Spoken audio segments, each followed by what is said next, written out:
Hello दोस्तों, राधे राधे। आज की वीडियो में आप सभी का स्वागत है। हिंदू धर्म में पौष पूर्णिमा का बहुत महत्व है।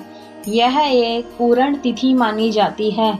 पूर्णिमा हर महीने में आती है। पौष मास की पूर्णिमा को पौष पूर्णिमा कहते हैं। हिंदू के मान्यता अनुसार यदि कोई व्यक्ति पौष पूर्णिमा का व्रत पूजन करता है तो उसकी हर मनोकामना पूर्ण होती है। दोस्तों, पौष मास जो है वो सूर्य उपास का महीना माना जाता है। इस दिन सूर्य की उपासना हमें अवश्य करनी चाहिए, क्योंकि पौष मास का महीना अंतिम होता है। पूर्णिमा के दिन किसी पवित्र स्थान के सरोवर या नदी में स्नान करना चाहिए। यह पुण्यकारी होता है।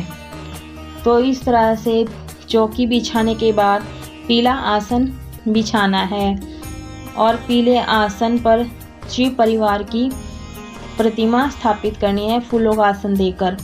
तो इस तरह से थाली में स्वास्तिक बनाना है। स्वास्तिक बनाकर यदि संभव हो सके तो नदी या गंगा स्नान जरूर से करें। इस अवसर पर नदी नहीं हो तो आप घर पर ही नहाने वाले पानी में थोड़ा गंगा जल डालकर स्नान कर लें। आज की वीडियो में पौष पूर्णिमा की पूजा विधि बताने वाली हूँ। तो थाली में इस तरह से सभी गणेश जी, लक्ष्मी जी और विष्णु जी और शिव जी को विराजमान करके गंगा जल से स्नान कराएंगे। आज के दिन आप पंचामृत से भी स्नान करा सकते हैं। जैसे कि मैं हमेशा बताती हूँ कि पंचामृत से स्नान करने से पुण्य बहुत ही फल मिलता है। तो इस तरह से मैं फूलों का आसन दूंगी। तो इस दिन विशेष रूप से शिव परिवार की पूजा करनी चाहिए और साथ ही साथ, क्योंकि आज पूर्णिमा तिथि भी है जो कि लक्ष्मी जी का पूजन भी किया जाता है और आज ही के दिन विष्णु जी की भी पूजा की जाती है। पूर्णिमा के दिन विष्णु जी का भी पूजन किया जाता है। आज के शिव परिवार का भी पूजन किया जाता है। तो इस तरह से मैं सबसे पहले सबको तिलक कर दूंगी चंदन रोली से। सबसे पहले गणेश जी को पूजन कर लेंगे, तभी अन्य देवी देवताओं का भी पूजन कर लेंगे। तो इस तरह से मैं सभी को तिलक कर दूंगी, गणेश जी, लक्ष्मी जी, विष्णु जी और साथ में गंगा जी को भी तिलक करूंगी, क्योंकि गंगा जी का भी पूजन करना है। इस तरह से शिव जी की भी पूजा कर लूँगी। और दोस्तों पूर्णिमा तिथि जो होती है ना, वो पितरों के लिए भी समर्पित होता है। और लक्ष्मी जी को और पार्वती जी को, गंगा जी को कुमकुम का, सिंदूर का तिलक लगा देंगे। तो आप पितरों का भी तर्पण कर सकते हैं आज के दिन। इस दिन चाहे तो आप व्रत भी कर सकते हैं। तो ये बिना व्रत रखे भी पूजा कर सकते हैं। तो इस तरह से वस्त्र रूपी कलावा अर्पित कर देंगे, लक्ष्मी जी को अर्पित कर देंगे, इस तरह से विष्णु जी को अर्पित करेंगे और गंगा जी को भी वस्त्र रूपी कलावा अर्पित कर देंगे। यह पूजा शाम के समय गोधूली बेला में करना चाहिए, नहीं तो आप ये पूजा किसी भी समय में कर सकते हैं। आप नहा धोकर स्वच्छ वस्त्र धारण कर लें। जो सबसे पहले पूजा सुबह की होगी, तो आप नहा धोकर स्वच्छ वस्त्र पहनने के बाद सूर्य को सबसे पहले जल दें। इस तरह से शिव जी को बेलपत्र, धतूरा, जो भी आपके पास है शिव जी की पसंद का, वो आप अर्पित कीजिए। ये धतूरा मैं चढ़ा रही हूँ। इस तरह से गणेश जी को दुर्वा भी चढ़ा दिया है मैंने। और बेलपत्र है, बेलपत्र को भी आप उल्टा करके चढ़ाइएगा इस तरह से। और टूटे फूटे बेलपत्र ना हो, क्योंकि खंडित वस्तु का पूजा में प्रयोग नहीं किया जाता है। माता लक्ष्मी को गुलाब का फूल और गणेश जी को भी गुलाब का फूल अर्पित कर रही हूँ, क्योंकि गुड़हल का फूल और लाल फूल गुलाब का गणेश जी को अति प्रिय है। तो इस तरह से आप अर्पित कर दीजिए और सभी अन्य देवी देवताओं को भी फूल अर्पण कर दीजिए। और दोस्तों, क्योंकि यह सूर्य का महीना होता है, सूर्य को अर्घ देकर ही फिर घर के मंदिर में धूप दीप करके सिंपल सी पूजा कर लेंगे सुबह के समय में, जैसे हम डेली रोज रूटीन में पूजा करते हैं, इस तरह से पूजा करनी है। और तुलसी जी विष्णु जी को अर्पण कर देंगे, क्योंकि तुलसी विष्णु जी की अति प्रिय है, तो इन्हें तुलसी अर्पित करेंगे। इस तरह से जो भी आपके पास फूल हो, लाल, सफ़ेद, पीले, जो भी है, उस तरह से आप सबको अर्पित कीजिए, सभी भगवान जी को अर्पित कीजिए। सुबह के समय में ही व्रत का संकल्प ले लेते हैं कि हम किस तरह का व्रत करेंगे। कुछ पुष्प अक्षत लेकर ही संकल्प लेते हैं। उसके बाद हम पूरा दिन उपवास करते हैं। उपवास अपनी क्षमता अनुसार ही करना चाहिए, क्षमता अनुसार ही करना चाहिए। और इस तरह से मैं दीपक प्रज्वलित कर लूँगी, जिसमें आप दीपक की जोत जगाते हैं, तो उस दीपक की प्लेट को इस तरह से फूलों का आसन देने के बाद चंदन, रोली, हल्दी से तिलक कर देंगे, दीपक जला लेंगे इस तरह से, और धूप बत्ती भी इस तरह से जला लेंगे। आपके पास जो भी धूप बत्ती हो उसे यूज कर सकते, इस्तेमाल कर लेंगे।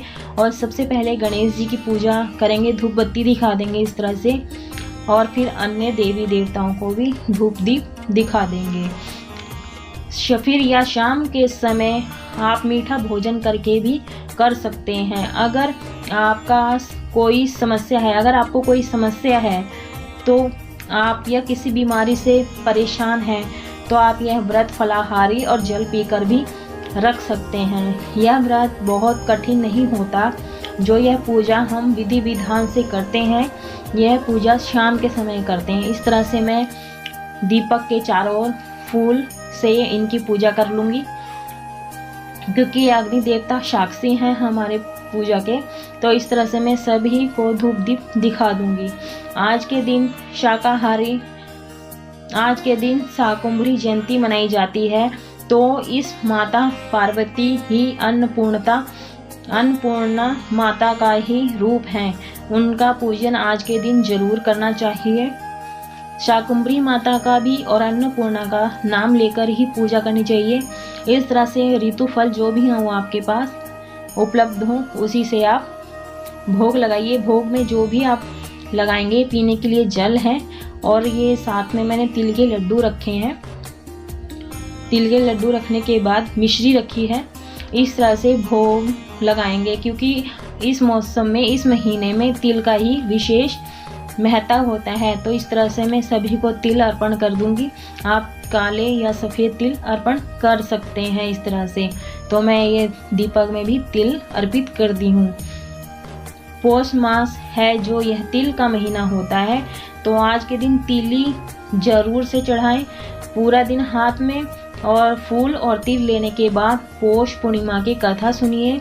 कथा सुनने के बाद, जो भी कथा आप सुनते हैं, क्योंकि सत्यनारायण की कथा अलग होती है, सुनने के बाद आपने थोड़े से तिल जल के लोटे में डालना है, और फूल और तिल यही भगवान को अर्पण करना है।